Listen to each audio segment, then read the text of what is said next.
Well, it's about 23 minutes to 5 now. It's a Friday afternoon. It's time to check our finances with none other than Luke Smith from Envision Financial. Good afternoon. Good afternoon. Today we're going to talk about reducing our working hours by starting a pension. Now, I presume a lot of people just assume that when you start a pension you stop working altogether, but apparently that's not the case. Well, I guess the answer really is it depends. What do you want to do? And this one really has been coming up a little bit, and it comes out of the following conversations. I really like my job. I just don't like it this many hours a week. Or I'm thinking about a career change. If I could have a day a week that I could focus on that, but keep my cash flow the same, that'd be great. How do I do that?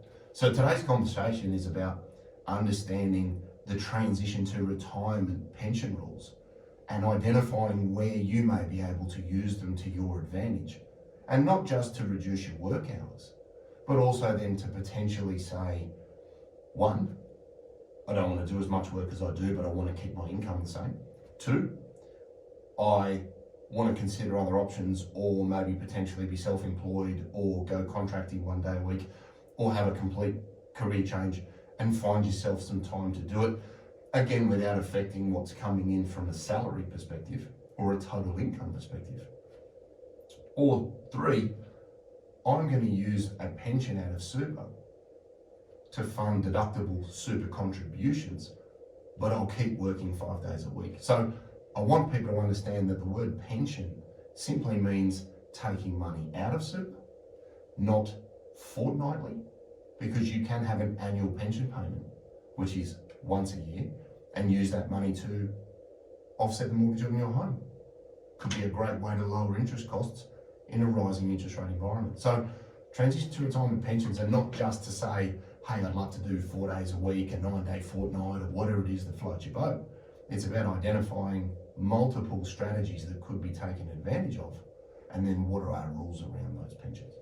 But of course the 4-day week is one of the things you can do with this, isn't it? It's 100%. one of the reasons why people might find it very attractive. Yes, very much so. It's one of the key drivers, especially, when we talk about transition, I'm making the general assumption that you're over 60, because that's where maximum tax efficiency is attained, because any money out of super over 60 is tax-free. So you're not paying any additional tax to access some of your accumulated super. And there are some very specific rules that you need to keep in mind that we'll touch on in a sec.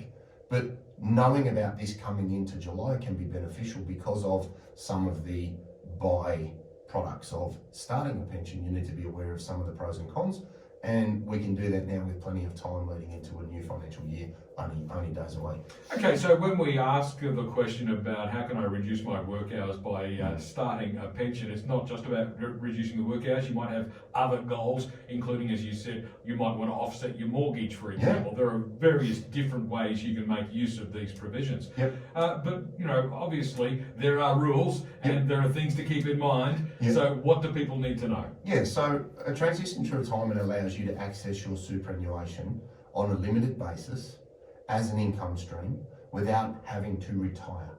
So you must be at your preservation age for super, so you must be over the age that you can access it, okay? You also then need to be able to draw it as an income stream. Now, by income stream, I don't mean fortnightly. A lot of people... Or it can be if you want it to be. It can be, provided your super fund allows it, but I find a lot of people, because of the defined benefits in Canberra, they jump to a fortnightly payment. They think Centrelink, they think CSS or PSS, when actual fact a pension is just the act of starting an income stream and taking money out of super. So you could go to your fund and say, right, I'd like to start a transition to retirement income stream, and there's specific paperwork that you need to complete. You also need to then be able to say, how much am I going to take? Now, in relation to what you take, it's important to consider or keep in mind that you must take between 4% and 10%, 4% being the assumption that you're under 65, okay, and 10% being the maximum. So if I've got $500,000 in super, on the 1st of July, I can go to my fund and say, I'd like to start a transition to retirement pension, and I would like $50,000 paid as soon as possible, and they will do that. Where it becomes strategically beneficial, we can say, I have an offset account on my home. I'd love to reduce the interest cost that I'm incurring because of rising interest rates. And you might see for your own purposes, and again, it's not better or worse, it's what do you want to do? Your priority might be to get rid of your mortgage. So if you could use the transition to retirement legislation, if you have a pension now, you might say, give me 50 in June, give me another 50 in July, and you've had 2 years of transition to retirement money in the space of 6 weeks. So that's a very good way of reducing or building up your offset account to reduce interest costs. Another benefit for this is to say, okay, well, I don't want to work Fridays anymore. What does that cost me? Okay, if I forego that and I'm on 100 grand, that might cost me $20,000 of income. All right, well, if I take $20,000 of pension out of my transition to retirement income stream, my cash flow can remain the same or similar. I'm doing 4 days a week and I can go fishing. Now, if you don't like fishing, you might say, I'd really like to be able to be amazingly good at blowing up balloons and making animals. Mm-hmm. And if that's your dream, Balloon twisters. Balloon twisters. You can become a balloon twister on a Friday and then go out and do kids' parties on a Saturday and a Sunday. Whatever floats your boat, it's the value of your time and ways to maintain your cash flow whilst accessing your super on a limited basis because you have not retired fully from the workforce. So to recap some of those points, you can take out the full year's pension all in one go if you wish, Yes. or you can take it out monthly or fortnightly or whatever your fund will allow you to take. Spot on. So that's good to know. And of course, you need to be old enough to access your super. Correct. So Yep. you're above your preservation age, and you need to be above 60 so you get the money tax free. Exactly right. And that will give you the best bang for your buck. Another little thing that people need to keep in mind here is if you're going to start a pension with all of your account, you will need another one to receive your employer contributions from work. So if in that example, if you had 500,000, you might keep 5 grand in the super fund, move over 495 and start a pension. Because if you haven't quit, we need to keep in mind that work is still paying us. Yeah. So you can't add money to a pension once it's commenced. Right. So you'll need you'll need 2 accounts.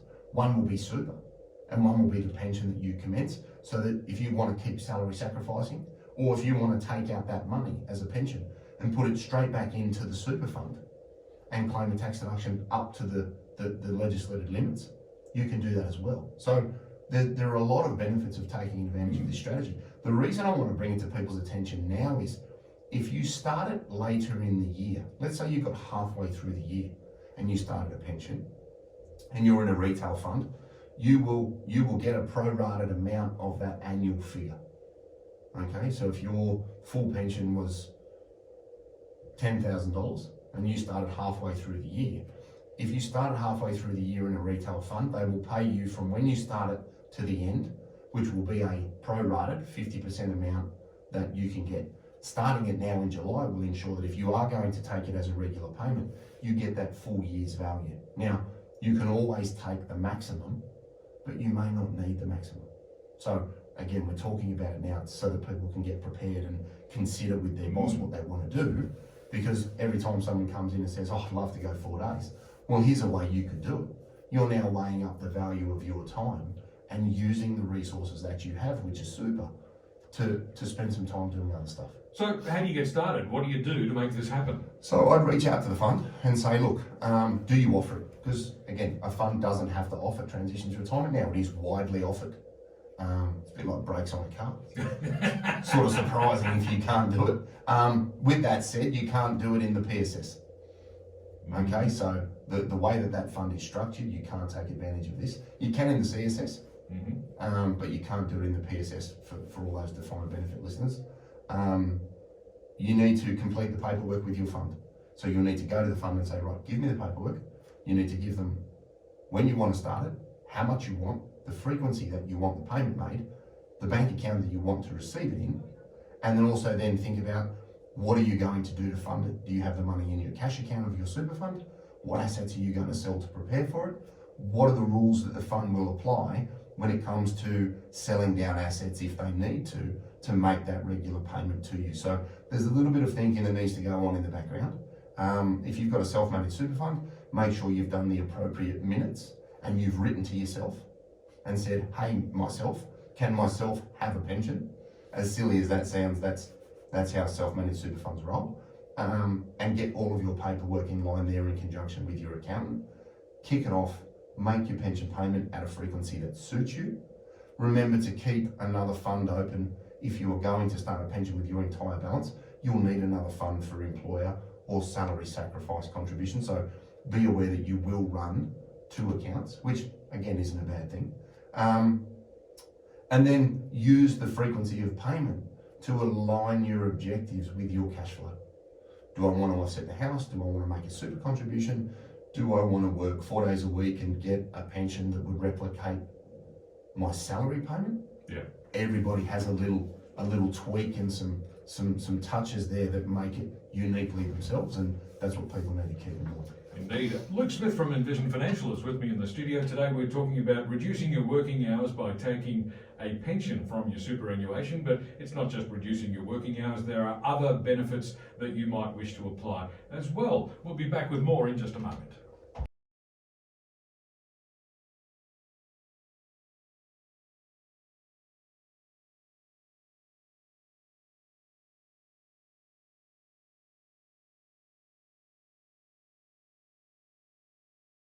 Seven minutes to 5, it's a Friday afternoon, and Luke Smith from Envision Financial is with me in the studio today. We're talking about reducing your working hours or maybe achieving other things by starting a transition to retirement pension. So Luke, I guess we've reached that point where I have to ask you, what are the key things to remember about this? Yeah. Well, first of all, we must take between 4 and 10%, assuming that you're under age 65. If you're over 65, then it's an account-based pension, and this is completely irrelevant for you. So if you're under 65 and doing this, you must take a minimum of 4 or a maximum of 10 or anywhere in between that suits your situation. Okay? You can pick the pension frequency that suits you. You want it fortnightly and your fund provides it, fortnightly, monthly, semi-annual, annual. Don't assume that pension means fortnightly, because there are huge strategic benefits that we touched on before the ad break that you may not have considered that you could use them for. And in light of people's rising cash flow costs, this could be a way to lessen the pressure if it's appropriate for you. If you do start a pension, remember you may need to keep a small amount in accumulation phase, or in, call it super phase, because you can't add employer and salary sacrifice contributions to a commenced pension. So remember that you will need to run two funds, and that's again not a bad thing. If you're over 60 and you pull the income out, it is tax-free, so you're not going to incur unnecessary tax in doing so, but it may allow you to then reduce your work hours, reduce some non-deductible debt, buy you a day a week, or fund deductible contributions, which could give you further tax deductions that you may not have thought of. So there are a range of benefits for considering this legislation, and by starting it at the beginning of the financial year, you've got as much flexibility and control over what you take out where you don't need the maximum. So keep a few of those things in mind, because you may be able to make, if you're in pension phase now, you'd be doing well to start one at the moment, but you could take the max out before the end of June if you can get the admin done, and then the max out in July. You could, on a $500,000-600,000 super fund, you could bore a hole in $50,000 to $60,000 of your mortgage in the next 6 weeks. So it's really, really powerful, and I want people to be aware of it, because we hear more often than not that things are expensive, and this is a way of, one, helping you achieve your objectives, and two, helping you try and manage your cash flow and your personal situation going forward. And of course, it may not be to reduce your working hours. You might be using the money to, as you've said, offset your mortgage, or you might be using the money for other purposes, such as, I don't know, you might want to do some renovations or something. Look, exactly. I think it's a great way of, and that's why the legislation says it's transition to retirement. Yeah. So you haven't met a condition of release. You haven't put your hand up and said, I quit, but you'd really like that buffer. You can also still do 5 days and use that money to pay for a pergola. Yeah. Great. I just want people to have an open mind here, because as you're only limited by your own creativity, but I want people to know about it, because so many assume, I can't, I haven't quit. And those assumptions, they're killing people strategically. So, use it to your advantage, consider your options, and make the most of the legislation. And one of those options is, I believe, you can just put the money back into super.